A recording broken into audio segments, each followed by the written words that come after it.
우리에게 주시는 하나님의 말씀은 구약성경 이사야서 50장 10절에서 보겠습니다. 우리 예수님의 십자가의 죽으심과 부활하심을 예언하고 있는 말씀입니다. 같이 읽겠습니다. 여호와께서 그에게 상함을 받게 하시기를 원하사 질고를 당하게 하셨은즉 그의 영혼을 속건제물로 드리기에 이르면 그가 씨를 보게 되며 그의 날은 길 것이며 또 그의 손으로 여호와께서 기뻐하시는 뜻을 성취하리로다. 아멘. 아멘. 2주 전에요, 우리는 하나님의 아들이 왜 사람의 몸으로 입고 이 땅에 오셨을까라는 질문으로 은혜의 말씀을 나누었습니다. 그 질문에 대한 대답은 3가지였습니다. 첫째는 하나님께서요 너무나도 사람을 소중하게 여기셨기 때문에요. 두 번째는 하나님께서 우리들과 소통하시기 위해서요. 그리고 세 번째는 우리가 하나님 앞에서 바르게 사는 법을 보여주시기 위해서, 다시 말하면 우리와 눈높이를 맞추어 주시기 위해서 이 땅에 사람의 몸으로 오셨다 하는 말씀을 나누었습니다. 지난 주일의 설교는요, 왜 하나님의 아들이 죽으셨는가라는 질문으로 말씀을 나누었습니다. 이 질문에 대한 대답은 더 간단했어요. 바로 우리 예수님은 하나님의 아들이 사람이 되신 그 3가지의 목적을 성취하시기 위해서 바로 저 십자가에서 죽으실 수밖에 없었다 하는 겁니다. 바로 그 십자가 위에서 동시에 일어난 2가지의 위대한 사건이 바로 구속과 화해였다라는 말씀을 나누었습니다. 다른 길은 없으셨습니다. 우리 예수님께서 죽으시는 길 외에는요. 그래서 테텔레스타이, 죄의 빚은 우리가 지었는데 또 그 죄의 빚을 갚을 책임도 우리에게 있었는데, 그러나 우리는 그것을 도저히 갚을 만한 힘도 능력도 자격도 되지를 않았기 때문에, 그래서 우리 예수님께서 십자가에서 죽으심으로 인하여 다 이루었다, 테텔레스타이, 회개 용어이고 법정 용어이고 제사 용어인 그것을 외쳐주심으로 인해서 저와 여러분의 그 죄의 빚의 값을 다 완납해 주셨습니다. 그리고 이제 오늘은 왜 하나님의 아들이 부활하셨는가라는 제목으로 말씀을 시작하려고 합니다. 왜 하나님의 아들 우리 예수님께서 부활하셨을까요? 에이, 목사님, 그거야 뻔한 일 아닙니까? 당연히 하나님의 아들이시니까 부활하셨겠지요. 물론 맞는 말씀입니다. 그러나 별로 마음에 와닿지는 않습니다. 별 감동이 없습니다. 그러니 이렇게 그냥 우리가 대충 그냥 넘어간다면 우리는 우리 예수님의 그 부활에 담겨 있는 우리 하나님의 그 놀라운 축복의 열매들을 놓치게 됩니다. 그래서 오늘도 저는 이 질문에 대한 3가지의 성경적인 대답을 여러분과 함께 찾아가 보려고 합니다. 왜 하나님의 아들이 부활하셨을까요? 그 첫 번째로 여러분들에게 드릴 수 있는 대답은요, 우리 예수님은 죽은 자들의 첫 열매가 되시기 위해서 부활하셨습니다. 죽은 자들의 첫 열매입니다.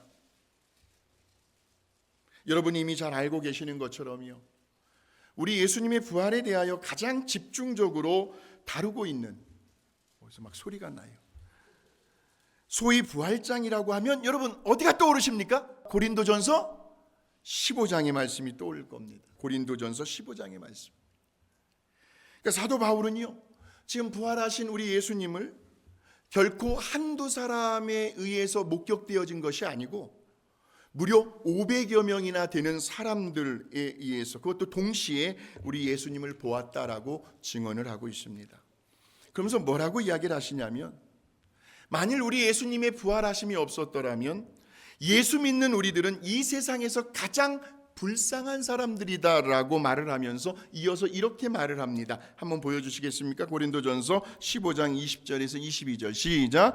그러나 이제 그리스도께서 죽은 자 가운데서 다시 살아나사 열매가 되셨도다. 사망이 한 사람으로 말미암았으니 죽은 자의 부활도 한 사람으로 말미암는도다. 아담 안에서 모든 사람이 죽은 것 같이 그리스도 안에서 모든 사람이 삶을 얻으리라 그랬습니다. 자, 여기에 보시면 그리스도께서요 죽은 자 가운데서 다시 살아나사 잠자는 자들의 첫 열매가 되셨다라고 나옵니다. 그러니까 우리 예수님께서 부활의 첫 열매가 되셨습니다. 즉 우리 예수님의 부활은요 단 한 번의 사건으로 끝나는 것이 아니고요, 앞으로 있게 될 모든 믿는 자들의 부활이 시작되었다라고 하는 신호입니다. 다시 말하면 앞으로 있게 될 부활의 보증이 되셨다라는 말씀이죠. 그러니까 우리 예수님께서 먼저 부활하셨다는 것은요, 믿는 우리들도 앞으로 장차 반드시 뭐하게 될 것이다, 부활하게 될 것이다 라고 하는 확실한 보증 수표나 마찬가지입니다. 그것이 바로 첫 열매이셨습니다. 우리 예수님은 단순히 개인적으로 부활하신 것이 아니고요, 자기의 백성을 대표하여 먼저 살아나셨습니다. 그러니까 첫 열매가 나왔다라는 것은 이제 앞으로도 나머지 열매들도 반드시 나오게 될 거라는 말씀이죠. 다시 말하면 우리 예수님의 부활은요 혼자 살아나신 사건이 아니라 앞으로 우리 모두가 살아나게 될 미리 보여주신 첫 열매셨다라는 겁니다. 그래서 우리 성도의 죽음은 끝이 아니죠. 부활의 약속 안에서요 잠시 머물게 되는 쉼이 성도의 죽음입니다. 보세요. 최초의 사람인 아담이 죄를 지었습니다. 그 원죄로 인해서 이 땅에 태어나는 모든 사람들은 한 사람도 예외 없이 다 죽었습니다. 육체적인 뿐만이 아니라 죽음뿐만이 아니라 죄로 인한 그 영적인 죽음까지도 다 포함이 되어 있었습니다. 그러니 그 누구도 그 죽음의 상태로부터 벗어나 다시 살아난 사람이요, 그래서 그 아담의 원죄로부터 우리를 완전히 자유하게 해준 사람을 여러분 우리 예수님 외에 들어보신 적이 있으십니까?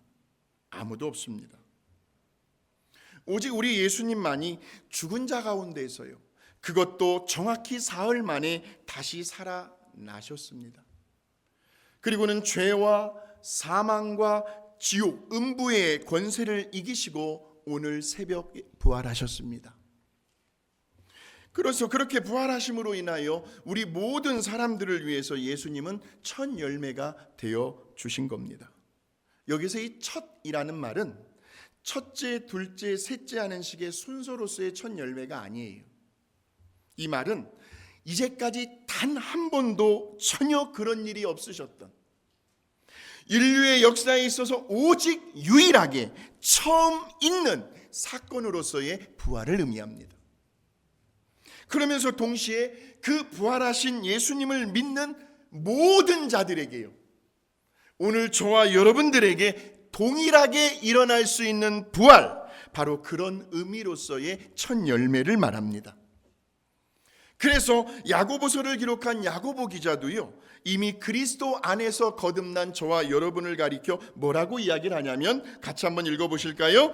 그가 그 피조물 중에 우리로 한 첫 열매가 되게 하시려고 자기의 뜻을 따라 진리의 말씀으로 우리를 낳으셨느니라 그랬습니다. 한 첫 열매가 되게 하시려고요. 한이라는 말은 둘, 셋 그러한 한이 아니고요, 어설틴이라는 뜻입니다. 확실한 틀림이 없는 그런 말이에요. 어설틴.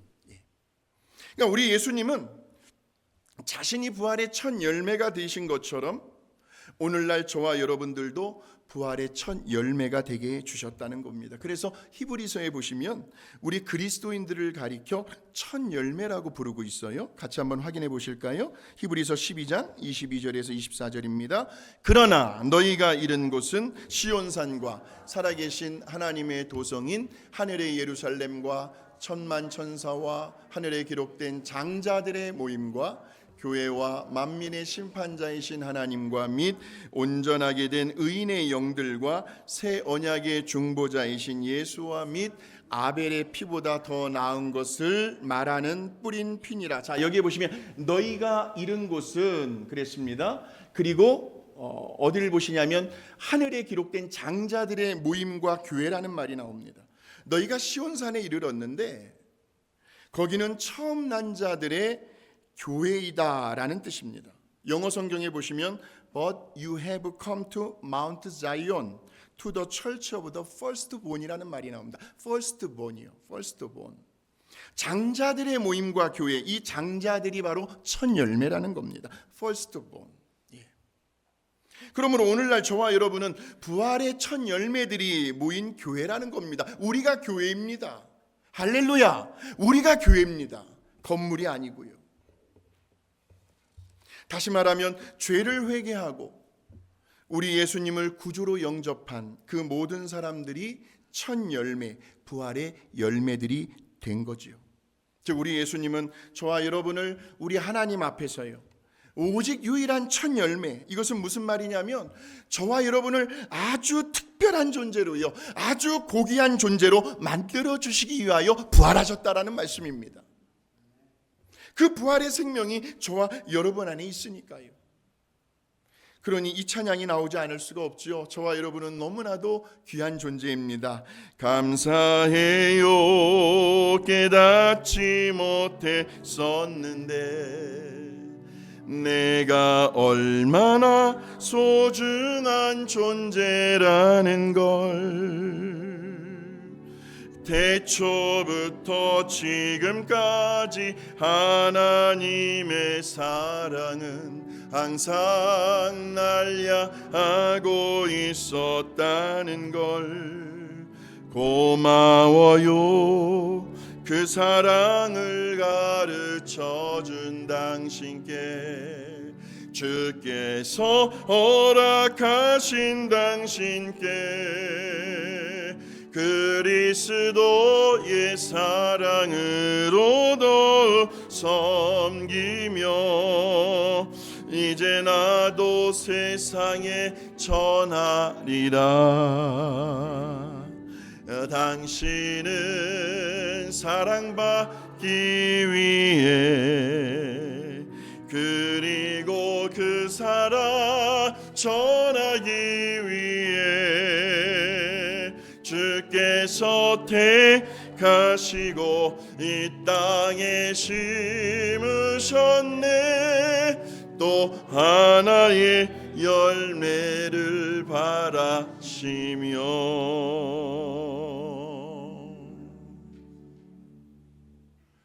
부활하신 우리 예수님의 그 생명의 씨앗이 저와 여러분 안에 있습니다. 그래서 우리는 우리 예수님 때문에 부활의 첫 열매가 된 거고요. 그래서 이제 우리들도 또 다른 누군가를 위해서요, 여러분들이 오랫동안 기도해 오신 그 누군가가 계실 겁니다. 그 사람도 우리들처럼 부활의 첫 열매가 될 수 있도록 우리는 계속해서 끊임없이 기도하고 전도해야 한다라는 말씀입니다. 그 또한 부활의 첫 열매가 될 수 있도록요. 이런 의미에서 우리 예수님의 부활은 오늘 우리들의 부활이 된 겁니다. 왜 하나님의 아들이 부활하셨을까요? 그 두 번째로 여러분들에게 드릴 수 있는 대답은요, 우리 예수님은 우리들을 위한 맏아들이 되시기 위해서 부활하셨습니다. 맏아들이요. 여러 형제들이 있습니다. 그 중에 맏아들입니다. 성경은 우리 예수님을 맏아들, firstborn이라고 부릅니다. 헬라어로는 프로토토코스라고 합니다. 프로토토코스. 자, 골로새서 1장 15절에서 17절에 보시면 먼저 나신 이라는 말이 나옵니다. 같이 읽어봅니다. 시작. 그는 보이지 아니하는 하나님의 형상이시요 모든 피조물보다 먼저 나신 이시니 만물이 그에게서 창조되되 하늘과 땅에서 보이는 것들과 보이지 않는 것들과 혹은 왕권들이나 주권들이나 통치자들이나 권세들이나 만물이 다 그로 말미암고 그를 위하여 창조되었고 또한 그가 만물보다 먼저 계시고 만물이 그 안에 함께 섰느니라 그랬습니다. 먼저 나신 이라는 말이 나옵니다. 프로토토코스입니다. 하나님의 아들이신 우리 예수님은 만물이 있기 전이요, 저 영원 전부터, 창세 전부터 계셨던 분이시죠. 다시 말하면 우리 예수님은 맏아들로서요, 세상을 창조하셨고 통치하시며 지금도 세상을 붙들고 계신다라는 겁니다. 뿐만 아니라 우리 예수님은 부활의 첫 열매가 되어 주심으로써 저와 여러분을 위한 맏아들이 되어 주신 겁니다. 자, 히브리서 1장 6절을 한번 확인해 보실까요? 시작. 또 그가 맏아들을 이끌어 세상에 다시 들어오게 하실 때에 하나님의 모든 천사들은 그에게 경배할지어다 그랬습니다. 또 로마서 8장 29절입니다. 하나님이 미리 하신 자들을 또한 그 아들의 형상을 본받게 하기 위하여 미리 정하셨으니 이는 그로 많은 형제 중에서 맏아들이 되게 하려 하심이니라 그랬습니다. 부활의 첫 열매가 되어서 우리들을 위한 맏아들이 되어 주셨습니다. 그런 우리들은 오늘도 예수님의 형상을 본받아가는 하나님의 자녀가 되었다라는 겁니다. 형제지간이 된 거예요. 우리 예수님하고요. 그러나 우리 예수님은 그분의 그 주되심과 신성에 있어서는 우리와 분명 구별이 되십니다. 자, 그래서 골로새서 1장 18절에 보시면 시작. 그는 몸인 교회의 머리시라. 그가 근본이시요 온전하신 이시니 친히 으뜸이 되려 하심이요 그랬습니다. 먼저 나시니 프로토토코스입니다. 여기에서 이 맏아들은 형제들을 전제로 하고 있는 말입니다. 우리 예수님께서 부활의 첫 열매가 되어 주심으로써요 저와 여러분을 하나님의 자녀들이 되게 해주셨지요. 그러니까 맏아들로서요 우리 예수님께서 우리들을 형제들이라고 부르시기를 부끄러워하지 않으셨습니다. 자, 그 장면이 히브리서 2장 11절에 나옵니다. 시작. 거룩하게 하시는 이와 거룩하게 함을 입은 자들이 다 한 근원에서 난지라. 그러므로 형제라 부르시기를 부끄러워하지 아니하시고 그랬습니다. 여러분, 우리 예수님께서요 저와 여러분을 형제라고 부르십니다. 이것이 우리에게는 얼마나 큰 특권이요 축복이요 영광입니까, 여러분? 참 놀라운 진리입니다. 저와 여러분이 우리 예수님의 형제라는 거예요.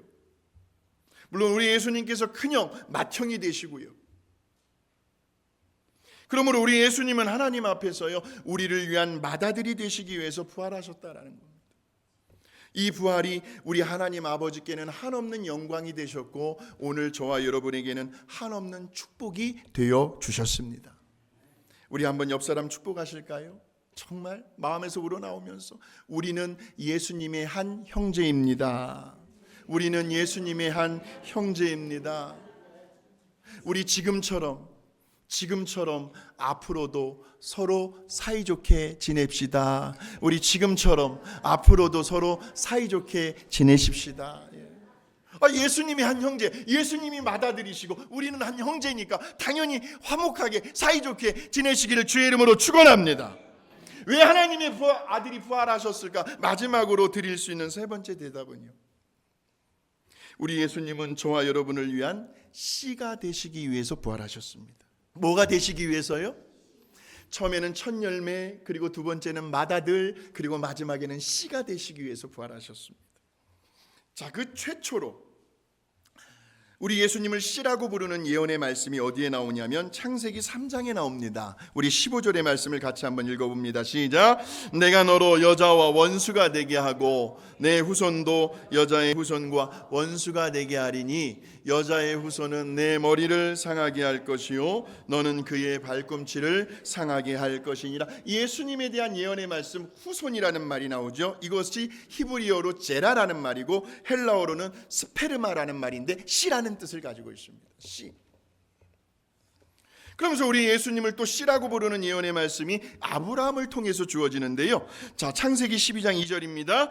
내가 너로 큰 민족을 이루고 내게 복을 주어 내 이름을 창대하게 하리니 너는 복이 될지라. 아브라함을 축복하시면서 그러면서 약속의 말씀을 주시는데 12장 7절의 말씀입니다. 여호와께서 아브라함에게 나타나 이르시되 내 이 땅을 내 자손에게 주리라. 그러시면서 하나님께서 아브라함을 시험을 하십니다. 100세 때에 얻은 아들 이삭을 달라는 거예요. 하나님 앞에 번제물로 바치라는 겁니다. 물론 아브라함은 아주 우수한 성적으로요, 우리 하나님의 마음, 출제자이신 우리 하나님의 마음을 아주 흡족하게 할 만큼 그 시험을 100% 통과합니다. 그러자 또다시 하나님은 아브라함에게 나타나셔서 씨에 대한 약속의 말씀을 주시는데, 그 장면이 창세기 22장 17절에서 18절입니다. 시작. 내가 네게 큰 복을 주고 네 씨가 크게 번성하여 하늘의 별과 같고 바닷가의 모래와 같게 하리니 내 씨가 그 대적의 성문을 차지하리라.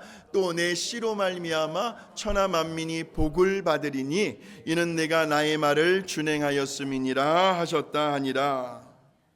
먼 훗날이요, 신약 시대로 넘어오면서 사도 바울은 아브라함에게 주신 이 약속의 말씀들을 예수 그리스도에 대한 말씀으로 해석을 합니다. 자, 이 씨라는 말이 복수가 아닌 단수로 기록이 되어 있습니다. 갈라디아서 3장 16절이죠. 자, 시작. 이 약속들은 아브라함과 그 자손에게 말씀하신 것인데 여럿을 가리켜 그 자손들이라 하지 아니하시고 오직 한 사람을 가리켜 내 자손이라 하셨으니 곧 그리스도라 그랬습니다. 예수님께서 부활하신 세 번째 이유가 우리에게 뭐가 되시기 위해서요? 씨가 되시기 위해서요. 그래서 이 예언의 말씀을 이번에는 다윗과 연결을 시켜버립니다. 그래서 사도 바울이 저 비시디아 안디옥에서 복음을 전하면서 이렇게 말을 합니다. 사도행전 13장 22절에서 23절의 말씀 시작. 다윗을 왕으로 세우시고 증언하여 이르시되 내가 이새의 아들 다윗을 만나니 내 마음에 맞는 사람이라 내 뜻을 다 이루리라 하시더니 하나님이 약속하신 대로 이 사람 다윗의 후손에서 이스라엘을 위하여 구주를 세우셨으니 곧 예수라 그랬습니다. 그리고 이번에는 바울이 그 믿음으로 낳은 아들 디모데에게 편지를 쓰면서 이렇게 부탁을 합니다. 디모데후서 2장 8절이죠. 내가 전한 복음대로 다윗의 씨로 죽은 자 가운데서 다시 살아나신 예수 그리스도를 기억하라 그랬어요. 그래서 마태복음 1장 1절에 보시면 우리 예수님께서 아브라함과 다윗의 후손으로 자손으로 이 땅에 오셨다라고 신약시대의 포문을 열고 있는 겁니다.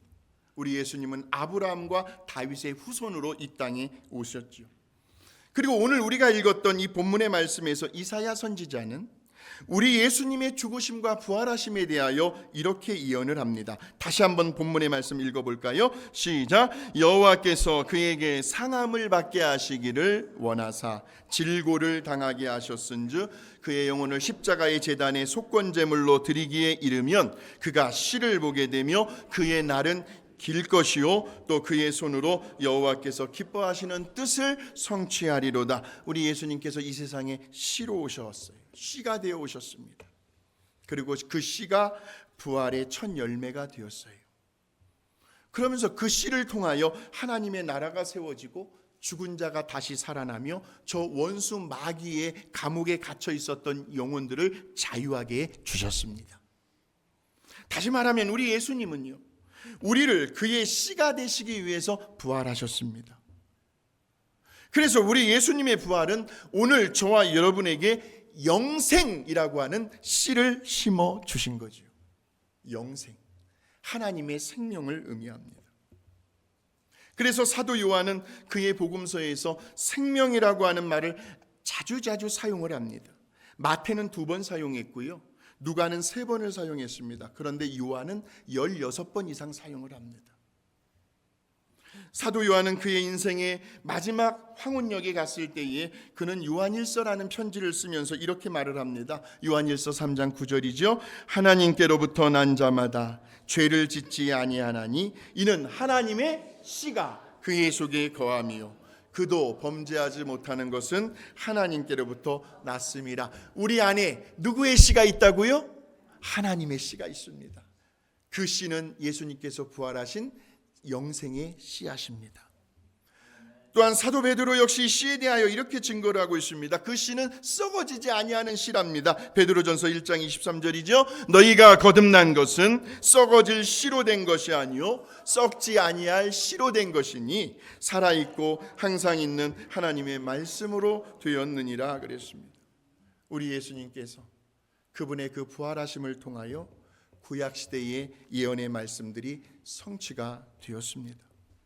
다시 말하면 이 땅에 씨로 오신 우리 예수님께서요, 땅에 떨어져 죽으실 때, 다시 말하면 십자가에 못 박혀 피 흘려 죽으실 때에 우리 예수님께서 하신 말씀이 성취가 됩니다.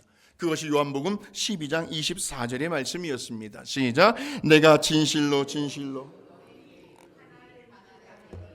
떨어져 죽지 아니하면 한 알 그대로 있고 죽으면 많은 열매를 맺느니라 그랬습니다. 우리 예수님께서 씨가 되어 땅에 떨어져 죽으심으로 많은 열매를 맺게 해주셨는데, 그 많은 열매들이 바로 오늘 이 자리에 다 앉아 계시는 거예요. 그 열매들 속에는, 저와 여러분 속에는 생명의 유전자들을 담은 씨가 있습니다. 그래서 복음이 전파될 때 그 수많은 새로운 씨들이 자꾸 탄생이 되는 겁니다. 여러분 보세요. 씨는 동일한 유전자를 소유하고 있죠. 그래서 밭에 같은 씨를 이렇게 뿌리게 되면 언제나 같은 곡식이 자라나게 되어 있습니다.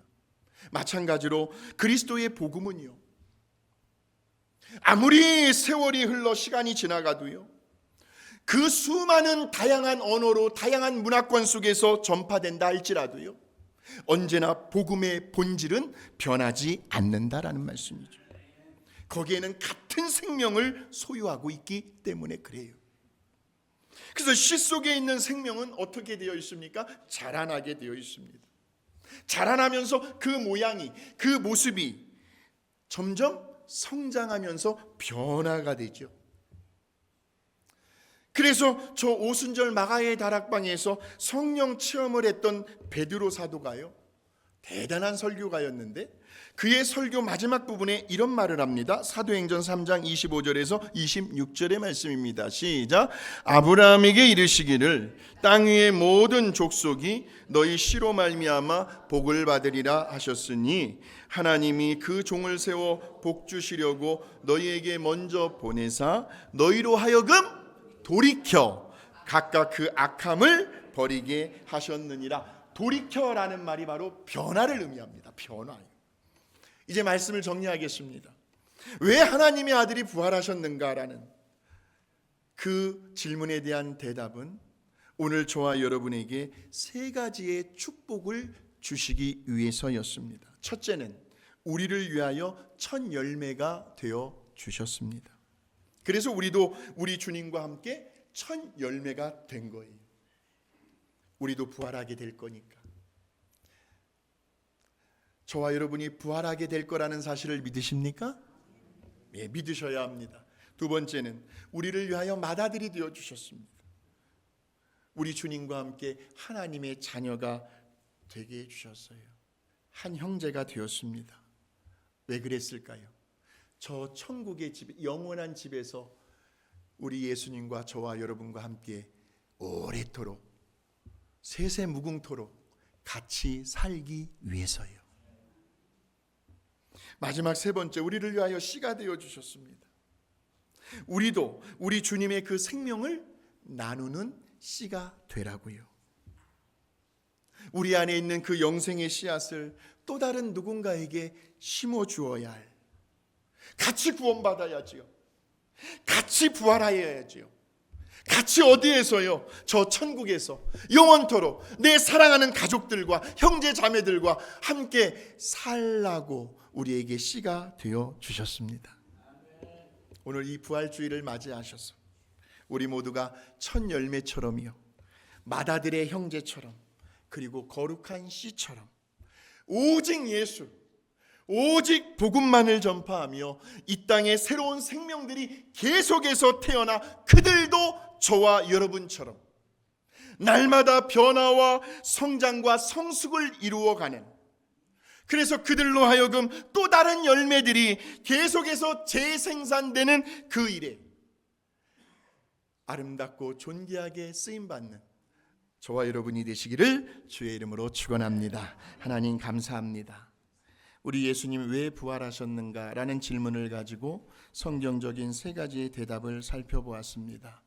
첫 열매가 되어주신 것 감사하고, 맏아들이 되어주신 것 감사하고, 우리에게 영생의 거룩한 씨앗을 심겨주신 것 감사합니다. 우리에게는 부활 생명이 있고 부활의 능력이 있고 또 눈에 보이는 부활의 열매로 우리가 살아가고 있습니다.